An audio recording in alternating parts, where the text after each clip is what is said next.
जी done. बिस्मिल्लाहिर्रहमानिर्रहीम। अच्छा जी, हम लोग कल जो बात कर रहे थे वो ये थी कि मैंने कहा जो अकाउंट्स की टाइमलाइन है वो वही रखी गई हैं जो कि आपकी एजीएम की टाइमलाइन है।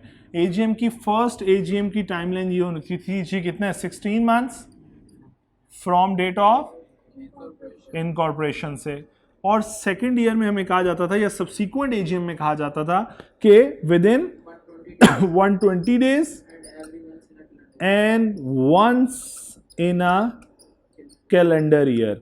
यानी मैंने ये कहा था कि दोनों शर्तें हैं, ये दो शर्तें हैं। ये शायद मैं बहुत छोटा लिख दिया नजर ना आए, लेकिन ये बातें पहले पढ़ी हुई हैं, चलो कोई बात नहीं। विद इन 120 डेज पहली शर्त थी, और कैलेंडर ईयर में भी हो ये दूसरी शर्त होती है। यानी आपने ख्याल रखना है कि आपका कैलेंडर ईयर है जनवरी टू दिसंबर, कम अज कम इस 12 महीने में एक एजीएम तो लाजमी होनी चाहिए।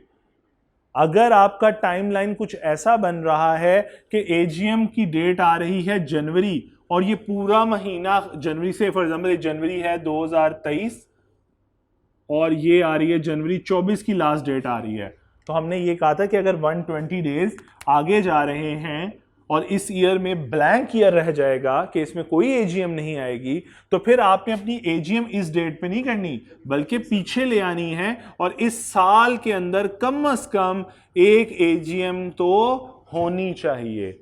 यानी मेंबर एक दफा साल में जरूर मिलेंगे, और ऐसा तब हुआ था जब हमने अपना फाइनेंशियल ईयर चूज किया था 30 सितंबर, जून नहीं 30 सितंबर वाला चूज किया था। याद है कुछ बातें? तो उसमें अगर फॉर एग्जांपल मैं कहूं मेरा फाइनेंशियल ईयर एंड होता है 30 सितंबर पे, तो प्रॉब्लम आएगी। जिस तरह फॉर एग्जांपल उस एग्जांपल को छोटा सा हम दोबारा, ये मैं मिटा रहा हूं जी, उस एग्जांपल को हम थोड़ा सा दोबारा कर लेते हैं ताकि बेटी का प्रॉब्लम रिजॉल्व हो जाए। फॉर एग्जांपल आपका फाइनेंशियल ईयर है 30 सितंबर ईयर एंड है, ठीक है, आपकी पहली फाइनेंशियल बनी से फॉर एग्जांपल वो स्टार्ट हुई अप्रैल में, स्टार्ट करते हैं, ठीक है जी, और या बल्कि अप्रैल नहीं, हम ऐसा करते हैं, हम अगस्त में स्टार्ट कर लेते हैं 2022। ये आपकी इनकॉर्पोरेशन डेट थी, और आपने अगस्त सितंबर, हाँ ठीक है, आपने चलना है 30 सितंबर तक, राइट, 30 सितंबर 2023 ये बनेगा आपका फाइनेंशियल ईयर 1। ऐसा ही है? कितने महीने की फाइनेंशियल बन गई? 12 मंथ्स की, राइट, ऐसा ही हुआ, ये 12 मंथ्स की फाइनेंशियल बन गई। अब यहां से उसने आपको कहा है कि पहली एजीएम कब करनी है? 16 month from the date of incorporation. हम अज्यूम करें ये हमारी डेट ऑफ इनकॉर्पोरेशन है, यहां से 16 मंथ्स लगाइए बेटे। नवंबर कौन सी? 23, ये वो लास्ट डेट होगी, 16 महीने यहां पूरे होते हैं, देख लीजिए प्लीज एक दफा। 12 अगस्त से, जरा कर लीजिए कैलकुलेट प्लीज, अगस्त से अगस्त तो हो गए ना, अगस्त सितंबर जुलाई, 31 जुलाई तो 12 हो गए, अगस्त सितंबर अक्टूबर नवंबर, ठीक है, बिल्कुल ठीक है, 30 नवंबर। ले जी, ये आपकी एजीएम डेट, और आपने पहली एजीएम, फर्स्ट एजीएम यहां पे कंडक्ट कर ली, ठीक है जी बेटे, क्लियर। अब अगला फाइनेंशियल ईयर मुझे बताइए प्लीज, कहां से स्टार्ट होगा? फाइनेंशियल ईयर स्टार्ट होगा 1 अक्टूबर 2023 टू 30 सितंबर 2024, ऐसे ही बेटे। अब दूसरी एजीएम आ गई, दूसरी एजीएम की टाइमलाइन क्या है कि 120 दिनों के अंदर होनी चाहिए, 120 days from the following the closure of financial statement. अब ये तो क्लोज हो गई यहां पे, यहां से 120 दिन है आपके पास, तो डेडलाइन क्या हुई फिर? अक्टूबर, नवंबर, दिसंबर, जनवरी की डेट निकलेगी, 4 महीने है ना, 120 दिन है। जरा देखो 120 दिन कहां पूरे होते हैं, जरा शुरू करो अक्टूबर से काउंट करना, 120 दिन, अक्टूबर के 31 दिन, नवंबर के 30 दिन, दिसंबर के 31 दिन, अक्टूबर, नवंबर और दिसंबर। जनवरी की क्या डेट बनती है जी, जरा देखो, 30, 30, 60, 90, 92, 92 तो यहीं पे पूरे हो गए, 28 जनवरी। बात समझ आई? तो अब आपके पास डेडलाइन क्या आ रही है? 28 जनवरी की। ये वो लास्ट डेट है जहां पे आपने एजीएम होल्ड करनी है। बात समझ आई बेटे? अब क्लियर हो गया? अब ये अगर एजीएम यहां तक है और मैं अज्यूम करूं मैं 25 को कर लेता हूं, तो खराबी क्या है? 28 जनवरी है ना, मैं कहता हूं मैंने अपनी जनवरी की डेट रख दिया 20 जनवरी 2025। नहीं 25 यार, 24 तो ये चल रहा है, 25। तो ऐसा करने से नुकसान क्या होगा? लॉ के मुताबिक 120 दिन तो ये बन रहे हैं 25 को, मेरा पूरा कैलेंडर ईयर 2024 का विदाउट एजीएम गुजर जाएगा, क्योंकि 2023 में तो हो रही है। और 2024 का कैलेंडर ईयर जरा देखो, क्या इस 24 में कोई एजीएम हो रही है?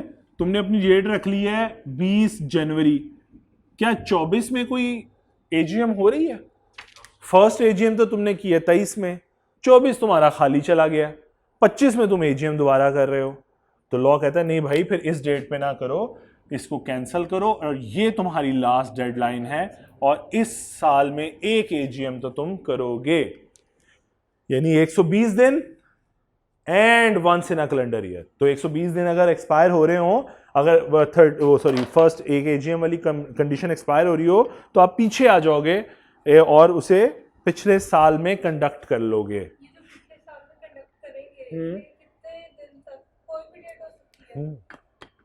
आप 20 जनवरी 20 दिसंबर रख लो, 15 दिसंबर रख लो, नवंबर रख लो, तुम्हारी मर्जी है। या देखो ना, ये तुम्हारा ईयर एंड है, तुम बेशक अक्टूबर रख लो, नवंबर रख लो, दिसंबर रख लो, तुम्हारी मर्जी, जो मर्जी डेट रखो। ये तो डेडलाइन थी ना, वो कह रहे ये वाली डेडलाइन यूज ना करो।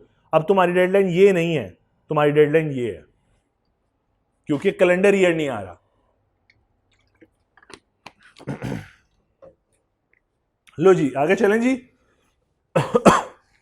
हम लोगों ने ड्यूरेशन ऑफ ऑडिट पढ़ लिया था, और ड्यूरेशन ऑफ फाइनेंशियल ईयर कहता है the period to which the, ये बात हमने पढ़ ली हुई है, the period to which the statement of forced relate not being the first, यानी पहला फाइनेंशियल ईयर ना हो तो अगले तमाम financial year shall not exceed 1 year, एक साल से ज्यादा के नहीं होंगे। पहला ईयर एक साल से ज्यादा का हो सकता है, कम का हो सकता है, सब्सीक्वेंट फाइनेंशियल ईयर हमेशा एक साल के होंगे, except where special permission of registrar has been obtain. आपको रजिस्ट्रार की परमिशन मिली हो तो फिर वो अलग बात है, आपको परमिशन लेनी पड़ेगी। Is that clear? यहां तक बात समझ आ गई? हर साल के लिए परमिशन नहीं, क्यों लेंगे? हर साल के लिए मिलेगी क्यों? ऐसा थोड़ी करेंगे, एक दफा मिल जाएगी, उस साल तुम एक साल ऊपर नीचे कर लो, अगले साल 12 महीने। ऐसा नहीं होने, मजाक नहीं चलेगा, क्योंकि हार्मनी डिस्टर्ब होती है, फिर कंपैरेटिव स्टेटमेंट नहीं बना पाओगे, कंपेयर नहीं कर पाओगे किसी के साथ। Audit the financial statement shall be audited by the auditor of the company and auditor report shall be attached thereto. Audit report साथ अटैच हो जाएगी। The requirement of audit shall not apply, भाई audit कराने की जरूरत नहीं है private company को, लेकिन हर प्राइवेट कंपनी को ये परमिशन नहीं है। उसने आगे लिखा है किस प्राइवेट कंपनी को नहीं permission, having the paid up capital not exceeding 1 million और such higher amount of paid up capital as notified by the commission, यानी 1 मिलियन से ऊपर जिसका पेड अप कैपिटल नहीं है उसको ऑडिट कराने की जरूरत प्राइवेट कंपनी को, पब्लिक की बात नहीं हो रही। प्राइवेट कंपनी जिसका पेड अप कैपिटल 1 मिलियन से ज्यादा ना हो, तो इसका मतलब है इंटेंशनली समटाइम्स शुरू में कैपिटल कम रखा जाता है ताकि ऑडिट की बियर ना करनी पड़े। बात समझ आई? तो फाइनेंशियल का ऑडिट नहीं होगा। Is that clear? यानी प्राइवेट कंपनी जिसका पेड अप कैपिटल, से मैं कहूं रेडॉल्फ लाइफ साइंसेज की एग्जांपल दे देता हूं, उसका पेड अप कैपिटल है 1 लाख रुपए का, क्या उसको ऑडिट कराने की जरूरत है? वो प्राइवेट कंपनी है और 1 मिलियन से नीचे है, ऑडिट की जरूरत नहीं। Is that clear? आगे चलिए। डिस्पैच टू मेंबर्स, ये बात तो बड़ी दफा पड़ी कि जब मीटिंग आएगी तो मीटिंग का नोटिस जाएगा, और नोटिस के साथ क्या क्या जाता है, इसको छोड़ दें भी, नोटिस के साथ क्या क्या जाता है? फाइनेंशियल जाती हैं, मैंने बड़ी दफा बताया, मैंने कहा था ड्राफ्ट फाइनेंशियल्स जाती हैं, ड्राफ्ट भी नहीं बल्कि फाइनेंशियल जाती है विद इनिशियल, मैं इनिशियल फाइनेंशियल का वर्ड बोलता कि ऑडिट रिपोर्ट के साथ फाइनेंशियल जाती हैं। अगर वो टेबल याद हो आप लोगों को, तो उसके साथ फाइनेंशियल जा रही हैं, तो मेंबर तक फाइनेंशियल भी पहुंच गई ना। और अगर ये देखो जरा एक चीज, फ्लो चार्ट अगर मैं दिखाऊं, वैसे तो यहाँ पे मैंने शॉर्ट सा बनाया हुआ है, हमने इससे पीछे एक चैप्टर में डिटेल फ्लो चार्ट पढ़ा था, अगर आपको याद हो थोड़ा सा। ये देखिए, ये जब नोटिस जा रहा है तो नोटिस के साथ क्या क्या जा रहा है? डायरेक्टर रिपोर्ट, आपका पूरा एनुअल रिपोर्ट जा रही है ना, director report, audited financial including audit report, chairman review report, अगर लिस्टेड कंपनी है तो चेयरमैन की रिव्यू रिपोर्ट भी साथ जाती है। तो ये नोटिस के साथ साथ जा रहा है 21 दिन पहले। Is that clear? तो जरा ये पढ़िए जरा, अब ये सवाल ये पढ़िए। Every company shall send audited financial statement together with the audit report, director report and in case of listed company chairman review report to every member of the company and every person who is entitled to receive the notice of the journal में। जिसको notice भिजवा रहे हो उसको साथ साथ ये कॉपियां भी जा रही हैं, either by post or electronically at least 21 days before the date of the meeting at which it is to be laid before the member of the company। उस मीटिंग में जिसमें उनके सामने रखना है 21 दिन पहले उन्हें ये कॉपियां आप भिजवा रहे हो। क्या क्या? फाइनेंशियल, उसके साथ जाएगी ऑडिट रिपोर्ट, उसके साथ जाएगी डायरेक्टर रिपोर्ट, और अगर कंपनी लिस्टेड हुई तो चेयरमैन की रिव्यू रिपोर्ट भी जाएगी। ये बात समझ आई है? अब जरा एक और चीज जल्दी से देखिए, अगर हम जरा चलें थोड़ा सा फाइनेंशियल स्टेटमेंट की तरफ, ये देखिए फाइनेंशियल रिपोर्ट। अगर मैं जल्दी जल्दी से बस आपको दिखाऊं कि हमें क्या क्या वो कहना चाह रहा है, वो कह रहा है ये जो पूरी एनुअल रिपोर्ट, वैसे तो वो पूरी एनुअल रिपोर्ट भेज देते हैं, ये notice of the annual general meeting के साथ, ये देखिए जस्ट अ मिनट, ये देखिए notice of annual general meeting, ये देखिए, ठीक है। उसके साथ साथ हम क्या क्या भेज रहे हैं जरा देखते हैं। ये देखिए, अब जरा मैं आपको दिखाता हूं, ये आ गई जी आपकी शेयर होल्डर, ये आ गई जी बोर्ड ऑफ डायरेक्टर, ये आ गई चेयरमैन रिव्यू रिपोर्ट, ठीक है, ये जाती है अगर लिस्टेड कंपनी हो, ठीक है जी। उसके अलावा ये देखिए चेयरमैन का जायजा उर्दू में भी, फिर डायरेक्टर रिपोर्ट, ठीक है, इंग्लिश में, फिर उर्दू में, ठीक है। इसके साथ जाती है ये जनाब आपकी कुछ और चीज़ें भी भेज रही है लिस्टेड कंपनी, कोई मसला नहीं। इसके बाद आ गई आपकी कॉर्पोरेट कंप्लायंस, ये देखिए, ये आ गई डायरेक्टर ऑडिटर रिपोर्ट, ठीक है। सो ये जाती है ऑडिटर रिपोर्ट, लेकिन उस वक्त साइन नहीं हुई होती, इनिशियल हुई होती है, ठीक है, तो वो चली जाती है। उसके बाद जनाबे वाला आपकी फाइनेंशियल लगी होती हैं उसके साथ। Is that clear? सो ये वो चीज़ें जिक्र लॉ कर रहा है। क्लियर होगी बात? आगे चलिए। Copy eight registered office, company shall keep a copy of the financial statement together with the said report, जो भिजवाई हैं उसकी एक कॉपी कंपनी के रजिस्टर ऑफिस में भी रख लें, at the register office of the company, ताकि अगर कोई मेंबर इंस्पेक्ट करना चाहे तो कर सके। Is that clear? आगे यही जो फाइनेंशियल बनी है इनकी कॉपीज आपने, अगर तो आप लिस्टेड कंपनी हैं, अगर तो आप लिस्टेड हैं तो आपने इनकी कॉपीज रेगुलेटर्स को भी भिजवानी है। जिस तरह अगर आप यहाँ पे देखें तो मैंने एक चार्ट के अंदर छोटी सी बात लिखी हुई है कि अगर लिस्टेड कंपनी है तो मेंबर को तो भिजवा रहे हो, लेकिन अगर लिस्टेड हो तो रजिस्ट्रार को, कमीशन को और पाकिस्तान स्टॉक एक्सचेंज को भी कॉपियां भिजवाओगे। Is that clear? तो जरा ये लिस्टेड कंपनी, इसलिए मैंने वर्ड बोला कि लिस्टेड कंपनी सिर्फ, बाकी सिर्फ मेंबर को भिजवाते हैं, रेगुलेटर को नहीं भिजवाते। लिस्टेड कंपनी शैल, रेगुलेटर को बाद में भिजवाते हैं, ये 2 दफा भिजवा रहे हैं। बात समझ आई है? वो अदर देन लिस्टेड सिर्फ 1 दफा भिजवा रही है, और सॉरी अदर देन लिस्टेड सिर्फ 1 दफा भिजवाएगी, अभी आखिर में बात पढ़ते हैं। ये इनको मजबूरी है कि ये 2 दफा भिजवा रहे हैं। वो हाँ, यस अभी हाँ वो भी पढ़ते हैं।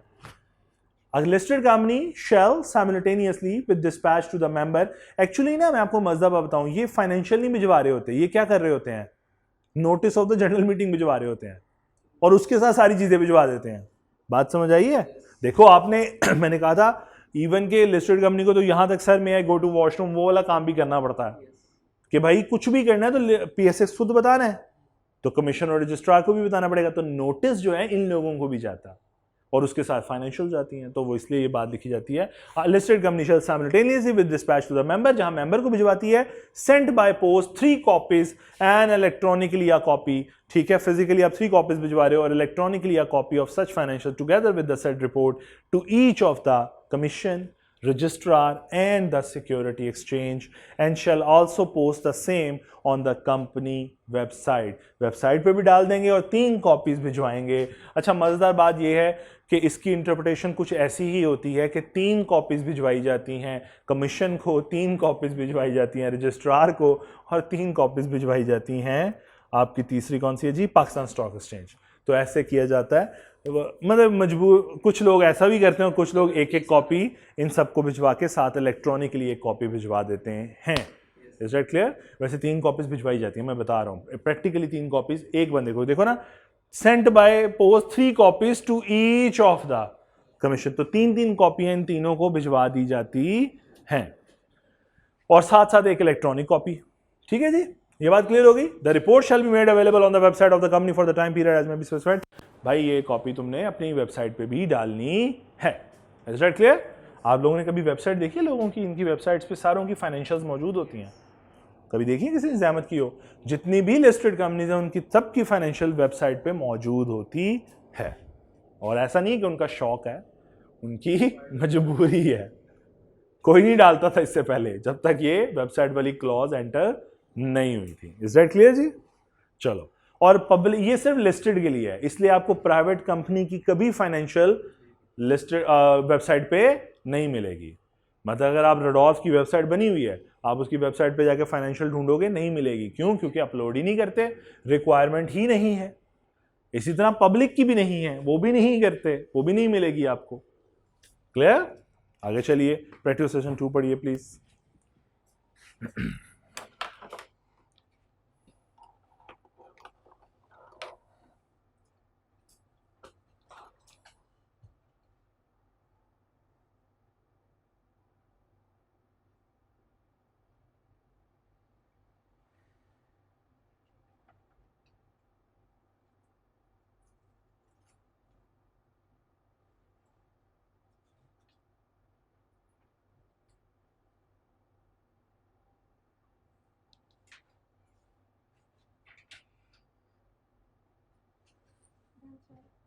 डन? बाकी सब नहीं पढ़ लिया? आगे चलें. Approval and authentication of the financial statement. बेटा देखो, ये मैंने पहले भी शायद आप लोगों से शेयर किया था कि फाइनेंशियल की साइनिंग कौन कौन करता है. ऐसे ही होती थी जी. एक सीईओ और एक डायरेक्टर करता है, लेकिन अगर कंपनी लिस्टेड हो तो सीएफओ भी साइन कर रहा होता है. हमने फाइनेंशियल शायद खोली हुई है ना, ओपन की हुई है, तो देख लो. ये देखो नीचे, ये लिस्टेड कंपनी है तो आपको नजर आ रहा है. ये देखिए, जस्ट अ मिनट, ये देखिए जी. ओहो, एक तो ये इसकी फाइनेंशियल को संभालना ना मुश्किल हो जाता है. मैं थोड़ा सा रीडेबल कर दूं इसकी फाइनेंशियल. लें जी, ये आपकी लिस्टेड कंपनी है. चीफ फाइनेंशियल, चीफ एग्जेक्टिव और चेयरमैन साइन कर रहा है बोर्ड के बिहाफ पे. लेकिन ये एक मिनट रुकिएगा, जस्ट अ मिनट. ये लें जी, मैंने एक पेज पे यहाँ पे नजर आ जाएंगे. Chief financial officer, CFO, CEO and board के बिहाफ पे चेयरमैन साइन कर रहा है. बोर्ड ऑफ चेयरमैन जो है वो कर रहा है, तो डायरेक्टर की जगह वो आ जाता है. तो हम ये बात याद रख लेते हैं, सीईओ एक डायरेक्टर और सीएफओ. Is that clear? चलें जी, तो जरा पढ़ लेते हैं जल्दी से. The financial statement must be approved by the board of the company and signed on behalf of the board by the chief executive and at least one director of the company, and in case of a listed company also by the CFO. Is that clear? ये point समझ आ गया? आगे चलिए. अगर chief executive Pakistan में ना हो तो क्या करें? तो वो कहता है when the chief executive is for the time being not available in Pakistan, then the financial statement may be signed by at least, तो कम से कम 2 डायरेक्टर साइन कर दे. एक तो कर रहा है, एक और चीफ एग्जेक्टिव की जगह डायरेक्टर साइन कर दे. Is that clear? Yes, sir. आगे चलिए, प्रैक्टिस क्वेश्चन 3 पढ़िए प्लीज. आसान आसान बातें हैं ना, मुश्किल कोई बात नहीं है. चैप्टर इसी तरह इतना ही आसान है. डन? आगे चलिए please. Affidavit by a certain private company. लो जी, प्राइवेट कंपनी के ऊपर एक रिक्वायरमेंट डालने लगे हैं ये लोग. In case of a private company जिसका पेड अप कैपिटल 1 मिलियन से ज्यादा ना हो. आपको पता ना, ये अभी पढ़ी है शर्त कि ऑडिट कराने की जरूरत नहीं होती. तो इसीलिए प्राइवेट कंपनी जिनका 1 मिलियन से कम कैपिटल है उनके लिए the financial statement shall be accompanied by an affidavit executed by those who signed the financial statement that the financial statement have been approved by the board। तो उसके ऊपर क्या करेंगे, एक लीगल पेपर लगा देंगे और वहां पे लिखेंगे कि ये फाइनेंशियल स्टेटमेंट जो है वो अप्रूव हो गई हैं, बोर्ड ने इसे अप्रूव कर दिया है। और इस पेपर को कौन साइन करेगा, वही लोग जो फाइनेंशियल साइन कर रहे हैं, यानी एक चीफ एग्जीक्यूटिव और एक डायरेक्टर। बात समझ आई? लीगल पेपर, स्टैम्प पेपर, हलफनामा, हलफनामा, मैं इकरार करता हूं कि हमने ये फाइनेंशियल जो है बोर्ड ऑफ डायरेक्टर ने साइन। हाँ, ये just a minute, non judicial paper आपका एग्रीमेंट्स और इन चीज़ों के लिए इस्तेमाल होता है, आई बिलीव सो, यस। नहीं, जुडिशियल नहीं होगा। जितने भी एग्रीमेंट्स और इस तरह की चीज़ें होती हैं होपफुली वो नॉन जुडिशियल पे हो रही होती हैं, स्टैम्प पेपर पे। नॉन जुडिशियल, जुडिशियल में थोड़ा सा फ़र्क है बस, तो नॉन जुडिशियल पे हो रही होती है यूजुअली ये, आई होप, लेकिन मैं इस पे ऊपर कंफर्म नहीं हूँ, मुझे थोड़ा चेक करना पड़ेगा इसकी रिक्वायरमेंट को। नॉन जुडिशियल होता है, नॉन जुडिशियल होता है, वही बोल रहा हूँ। जितने भी एग्रीमेंट्स और इस तरह की चीज़ें हैं ना, ये सारी नॉन जुडिशियल पे चल रही होती है, जुडिशियल पे खाली अपीलें चल रही होती हैं। चलो जी आगे चलें। अगली बात, single member company, the financial statement of a single member company shall be signed by one director. बात समझ आती है? अगली बात पे चलिए, filing of financial statement with the registrar. लो जी, आफ्टर एजीएम ये लिखा हुआ है, इसका मतलब है डायरेक्टर ने अप्रूव कर दी और शेयर होल्डर ने अप्रूव कर दी। क्या मैंने तो क्या बोलेंगे, अडॉप्ट। मैंने बोला था कि हमेशा जो अप्रूवल है वो डायरेक्टर करते हैं और शेयर होल्डर उसे अडॉप्ट करते हैं। Is that clear? सो वो कहते हैं आफ्टर एजीएम, इसका मतलब है उस फाइनेंशियल स्टेटमेंट की बात हो रही है जो डायरेक्टर ने ऑथराइज कर दी और मेंबर ने अडॉप्ट कर ली। तो वो कहता है after the audited financial statement have been laid before the company at the AGM के सामने रखी गई and duly adopted, और मेंबर ने उसे अडॉप्ट कर लिया, कोई तकलीफ नहीं हुई मेंबर को, यानी ऑर्डिनरी रेजोल्यूशन पास हो गई। A copy of such financial statement, ये इसकी अब कॉपी जो है, together with the reports and document required and duly signed by CEO director shall be filed by the company with the, अब आप इसकी जो फाइनल कॉपी है वो रजिस्ट्रार के साथ जमा करा दें। कितनी देर में करानी है, अभी टाइमलाइन आ गया। बात समझ आई जी यहां तक? Above financial statement shall be filed within 30 days from the date of such, 30 दिनों में। और अगर लिस्टेड कंपनी है अगर लिस्टेड कंपनी है तो 30 दिनों में, अदरवाइज विद इन 15 days। क्योंकि लिस्टेड है ना तो थोड़ी कॉम्प्लिकेशन ज्यादा होती हैं, इसलिए उसके केस में 30 दिन मिले हुए हैं और बाकी कंपनी के केस में 15 दिनों के अंदर अंदर ये जो फाइनल कॉपी आई है इसको रजिस्ट्रार को जमा करा दें। Is that clear? आगे चल सकता हूं। When member do not adopt financial statement, लीजिए तब मसला तो तब आएगा जब मेंबर इसको अडॉप्ट ना करे। मेंबर के मुझे एतराज है तो लॉ का मेंबर जाए भाड़ में, आप फिर भी जमा करा दें, लेकिन ये रीजन बता दीजिएगा कि मेंबर ने अडॉप्ट क्यों नहीं की।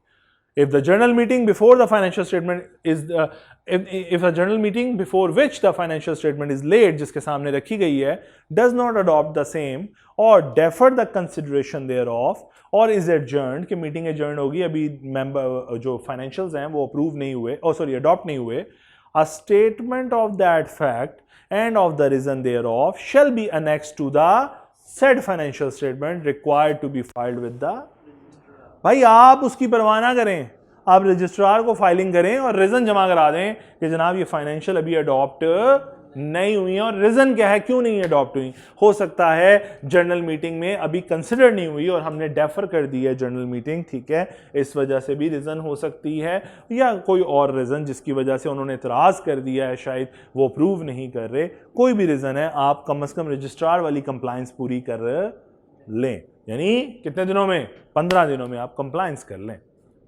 और अगर लिस्टेड है तो 30 दिनों में। Is that clear? बात समझ आई? अच्छा, ऐसा होता नहीं है, क्यों भला? सुन लो बात। जो डायरेक्टर होता है ना वही मेंबर भी है पाकिस्तान में। अब यूजुअली उनके पास मेजर शेयर होल्डिंग होती है, और ये डिसीजन कैसे होना होता है अडॉप्शन वाला, ऑर्डिनरी रेजोल्यूशन, क्योंकि ये ऑर्डिनरी बिजनेस है एजीएम का, तो 50% से पास हो जाना होता है। तो यूजुअली 2 लोग भी साइन करते हैं और फाइनेंशियल अडॉप्ट, बाकी बेशक कलपते रहें कोई फर्क नहीं पड़ता। जिससे मैं अक्सर कहता हूँ मंशा की फैमिली में दो लोग बैठते हैं, मंशा और उसका बेटा या मंशा और उसकी कोई बहू, सपोज मैं अगर वैसे कह रहा हूँ कि उनके अगर किसी में होल्डिंग है तो वो बैठते हैं और वो ओके करते हैं तो फाइनेंशियल क्या हो जाती हैं, अप्रूव हो जाती हैं, क्योंकि 50% पूरा हो जाता है। बात समझ आई सबको? चलो पढ़िए जी क्वेश्चन 4, ऑटम स्प्रिंग 2010 का पास पेपर है।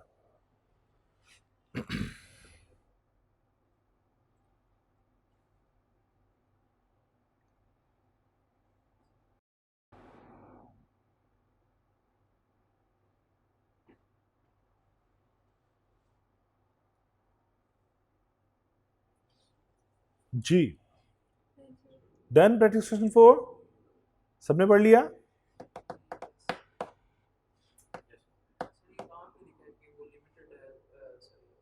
कंपनी जस्ट अ मिनट, उसने annual general meeting of the company but on account of certain disagreement financial, उसने नहीं बताया ना, तो दोनों आंसर कर दो, इसलिए उसने दोनों आंसर किए हैं।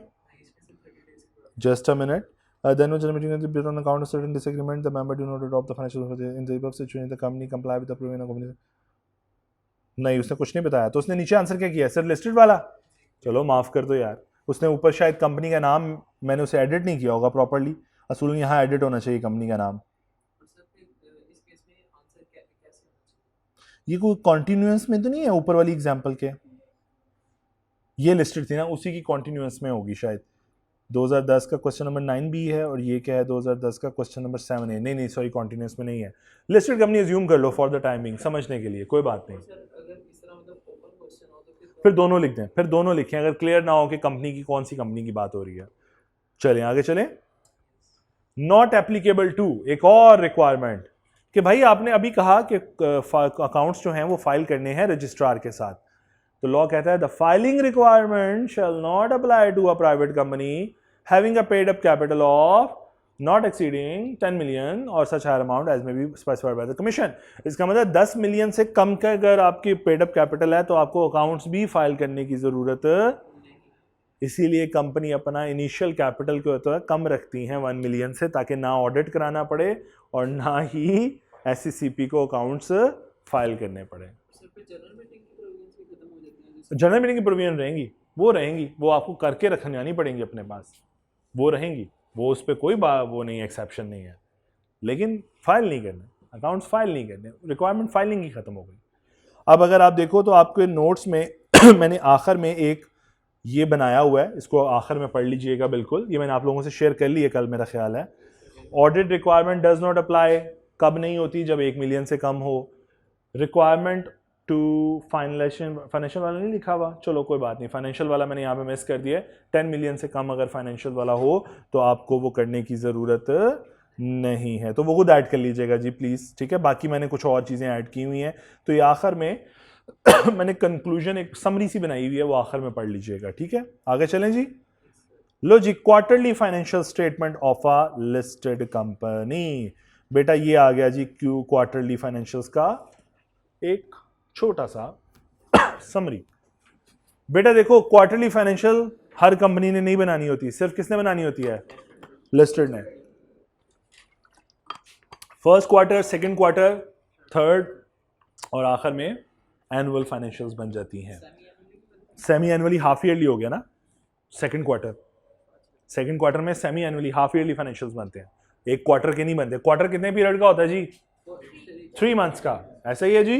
क्वार्टर 1 सपोज अगर जनवरी में शुरू हो रही है तो मार्च में खत्म हो जाएगा। क्वार्टर 1 के अगर हम चलो एक एग्जांपल ले लेते हैं साथ और फिर उसको कंक्लूड करते हैं ताकि टाइमलाइन भी समझ आ जाएगी। अगर अज्यूम कीजिए एक लिस्टेड कंपनी है, मैं एक MTL की बात कर रहा हूं सपोज, या चले MTL की बात कर लेते हैं, वो भी तो फाइनेंशियल वो है, लिस्टेड है। तो लें जी MTL की बात करता हूं, उसका क्वार्टर स्टार्ट होता है सपोज जी Q1, उसकी फाइनेंशियल खत्म होती है 30 जून के ऊपर, ऐसा ही है। चलिए 22 ले लेते हैं, तो उसका पहला क्वार्टर क्या बना होगा, 1 जुलाई से 30 सितंबर तक, जुलाई अगस्त सितंबर, 3 महीने का क्वार्टर, ठीक है। ये हो गया उसका Q1, इसको ऑडिट कराने की जरूरत नहीं होती। तो Q1 को आपने सिर्फ अकाउंट्स बनाने होते हैं और वेबसाइट पे डालने होते हैं, Q1 ऑडिट नहीं होता। वेबसाइट पे डालते हो? नहीं नहीं, वो करते हैं लेकिन वेबसाइट पे भी डालते हो, मैं ये कह रहा हूँ। तो शेयर होल्डर को भेजने का सबसे आसान तरीका वेबसाइट ही है। So within 30 days of closure of the quarter, कितनी देर में बनाने हैं ये? 30 दिनों के अंदर अंदर। तो बेटा यहां से 30 दिन कब बनते हैं? सितंबर अक्टूबर, 30 अक्टूबर तक आपने ये अकाउंट्स जो हैं ये फाइनल करने। अनऑडिटेड अकाउंट्स, इनके ऊपर लिखा होता है अनऑडिटेड कि ये ऑडिटेड है। तो फर्स्ट ईयर क्वार्टर के रिजल्ट्स 30 दिनों के अंदर अंदर आपने, क्वार्टर के खत्म होते ही 30 दिनों के अंदर अंदर आपने डिस्प्ले करने हैं। अभी डिस्प्ले रिक्वायरमेंट देखते हैं क्या क्या है। सेकेंड क्वार्टर Q2, ये 3 महीने का नहीं होता, बल्कि इस स्टेज के ऊपर क्या बनाई जाती है? हाफ ईयर फाइनेंशियल्स बनाई जाती हैं।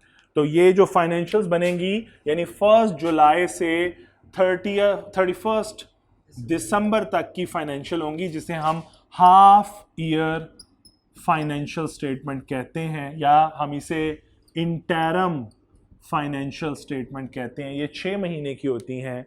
और जो आपका स्टेचुरी ऑडिटर होता है, यानी जिसने एनुअल ऑडिट करना है, वही आपका हाफ ईयर का भी एक रिव्यू करता है, ऑडिट नहीं करता, रिव्यू करता है। ऑडिट पढ़ चुके हो ना आप लोग, पढ़ रहे हो साथ साथ, वो आपका रिव्यू करता है, वो रिव्यू एंगेजमेंट होती है।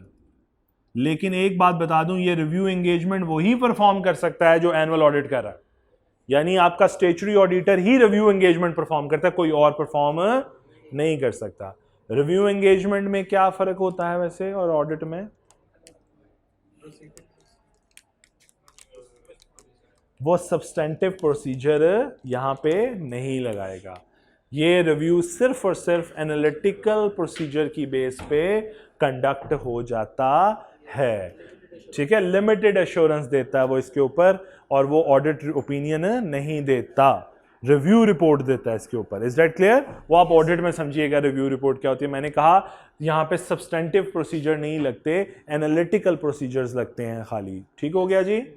सो ICAP के मुताबिक एक लिमिटेड स्कोप रिव्यू किया जाता है, और ये within 60 days of the closure of the quarter में आपने ये काम कर लेना। यानी यहां से आपके पास कितने दिन मौजूद हैं? 60 दिन। यानी ये कंक्लूड हो जाना चाहिए कब तक? ये सब कुछ जो भी आपने ऑडिट ये रिव्यू करवाना है, ये मुकम्मल हो जाना चाहिए कब तक? 60 days। कहां बनते हैं जी बेटे? दिसंबर में खत्म हुआ तो जनवरी के 31 दिन, और फरवरी के 28 दिन, और मार्च के कितने दिन शामिल हो गए फिर? नहीं 31, खुदा के बंदे 60 दिन। तो ये कितने दिन हो गए हैं जरा देखो, ये कितने दिन हो गए? 30 और 59 हो गए। तो फिर 1 मार्च तक। शाबाश। तो अगर मैं अब इसको मिटाकर यहां पे ये लिख दूं 1 मार्च, तो चलेगा? चलो, यहां तक आपने अपनी बाकी रिस्पॉन्सिबिलिटीज जो भी हैं वो पूरी करनी है। लिमिटेड स्कोप रिव्यू करवाना है। क्वार्टर 3, फिर तीसरा क्वार्टर आ गया, उसके लिए कितना टाइम लेना है? वही 30 days। तो मैं बना नहीं रहा, समझ आ गई है ना? तीसरा क्वार्टर होगा जनवरी से मार्च का, 30 दिनों में मुकम्मल करना। और आखिर में फिर ऑडिट होता है, क्वार्टर 4 नहीं होता। चलो जी आगे, अब जरा पढ़ लेते हैं जल्दी से। Time period. Every listed company shall prepare quarterly financial statement within the period of 30 days of the close of first and third quarter of its year of accounts, and 60 days of the close of its second quarter of its year of account. Clear? Additional requirement for second quarter. जी जी, इसलिए कि आपने audit करवा, review करवाना ना बीच में, उसमें भी time ज़ाया होना है। पहला तो है ही अनऑडिटेड, तीसरा भी अनऑडिटेड, हाफ ईयरली ऑडिटेड है, रिव्यूड है। ठीक है, सो इसलिए उसमें ऑडिट में टाइम लगना है। इस वजह से ऑडिटर का टाइम शामिल करके 60 दिन दे दिए। ठीक है, उन्होंने भी तो आके 5, 10, 15 दिन ज़ाया करने हैं आपके। ठीक है, चलो। Additional requirement of second quarter, the cumulative figures of the half year means 6 months to be presented. अभी मैंने बात की कि ये हाफ ईयर की फाइनेंशियल्स होंगी। अगली बात, it shall be subject to a limited scope review by the statutory auditor of the, statutory auditor आएगा और कोई ऑडिटर नहीं हो सकता। इसका मतलब ऐसा नहीं है कि आप हाफ ईयर किसी और से कराओ और एनुअल किसी और से कराओ, ऐसा नहीं होगा। Limited scope reviews shall be in such manner according to such terms and condition as may be determined by the ICAP and approved by the, तो जैसा वो डिफाइंड है उस स्टैंडर्ड्स के मुताबिक आप लोग करेंगे। तो इंटरम ऑडिट का बकायदा एक इंटरम फाइनेंशियल्स के लिए बकायदा एक स्टैंडर्ड मौजूद है, IS 34 है शायद गालबन, उसके अंडर आपकी कंडेंस्ड फाइनेंशियल स्टेटमेंट बनती हैं और फिर रिव्यू होती हैं। Is that clear? चलो जी पढ़ो जी एग्जाम्पल 2 अब देखो जरा एक दफा, उन्होंने आपके लिए एक प्रैक्टिस दी है छोटी सी। किसने? क्यों? Just a minute, with in 60 days, with in 60 days कह रहा है ना, तो 31 दिसंबर में। अच्छा हमने अपने रूल्स के अगेंस्ट चले गए थोड़ा सा, हमने क्लोजर ऑफ दैट कर लिया, उसने विद इन 30 डेज क्या है, तो बेटा आप इसको शामिल कर लें एक दिन को, तो इसको जरा एक दिन पीछे ले आए, फिर यही हो सका। इसको क्या कह देंगे?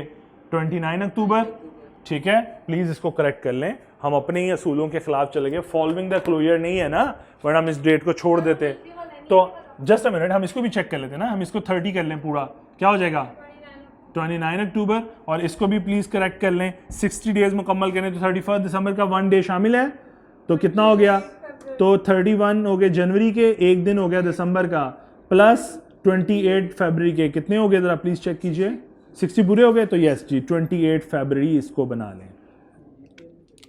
सॉरी ये लीप ईयर में चला गया, ये बहुत शराद है, कोई बात नहीं, ऐसी बात नहीं कहनी, गलत है जी, ये ऐसे ना कीजिए, एक दिन शामिल कर लीजिए। मैंने एक्चुअली अपने वापस आ गया उसके ऊपर जो हमने रूल बनाया था कि फॉलोइंग क्लोजर होगा तो आपको करना है विद इन कहेगा तो उस डेट के अंदर अंदर, सो आपको विद इन कह रहा है तो 28 फरवरी तक आपको अपना कंक्लूड करना है जी please.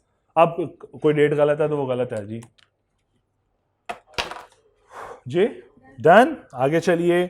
Posted on website and electronic filing, तो आपको समझ आ रहा है कि क्वार्टरली फाइनेंशियल स्टेटमेंट कंपनी की वेबसाइट पे पोस्ट होंगी for information to its member. इसके अलावा ये ट्रांसमिट की जाएंगी, ये जो हमारे रिश्तेदार हैं 3 लिस्टेड कंपनी के, उन्हीं को कमीशन, SCCP और रजिस्ट्रार को। द कमीशन में specify the time period for which the quarterly financial statement shall be made available on the website of the company. तो कमीशन स्पेसिफाई करेगा कितनी देर के लिए ये क्वार्टरली फाइनेंशियल्स जो हैं वो वेबसाइट के ऊपर पड़ी रहेंगी, लेकिन वो आपके सिलेबस का हिस्सा नहीं, इसलिए आप छोड़ दें। आगे चलिए जी, क्वार्टरली बनानी है उन्होंने। आगे चलिए, extension in time of first quarter, पहले क्वार्टर बनाने में हम आपको एक्सटेंशन दे सकते हैं, अगर आपके प्रॉब्लम्स आए तो टाइमलाइन पूरी ना हो रही हो तो हम इस 30 दिनों को एक्सटेंड कर सकते हैं। लेकिन बड़ी मजेदार बात सुनिएगा, however if the company was allowed extension for annual financial statement, आपको याद है आपको AGM के लिए भी एक्सटेंशन मिल रही होती है, एनुअल के लिए अगर वो एक्सटेंशन मिल गई 30 दिनों की तो फिर हो जाएगा ना। तो उन्होंने कहा अगर आपको एक्सटेंशन मिल गई है एनुअल फाइनेंशियल के लिए तो कंपनी में apply to the commission for extension for filing accounts for first quarter. तो जहां पे एनुअल मिलेगी तो फिर फर्स्ट क्वार्टर की एक्सटेंशन भी आपको मिल जाएगी। एंड द कमीशन में extend the period of filing for a period not exceeding, आपको 30 दिनों की एक्सटेंशन देंगे हम, क्योंकि पीछे से आपको 30 दिनों की एक्सटेंशन मिलनी है, तो हम आपको आगे 30 दिन की दे देंगे। लेकिन ये एक्सटेंशन सिर्फ फर्स्ट क्वार्टर के लिए होगी, सेकंड क्वार्टर में चूंचा मत कीजिएगा, उसमें कुछ नहीं मिलना। ठीक है, आगे चलिए, एक मिनट में आगे एक लाइन लिखी होगी, शायद वो लिखी हो, नहीं यहाँ पे नजर नहीं आ रही है, बीच में आगे जाके हमें मिल जाएगी। पढ़िए जी एग्जांपल 3। आपका कोई क्वेश्चन था बेटे? जी जी पूछिए।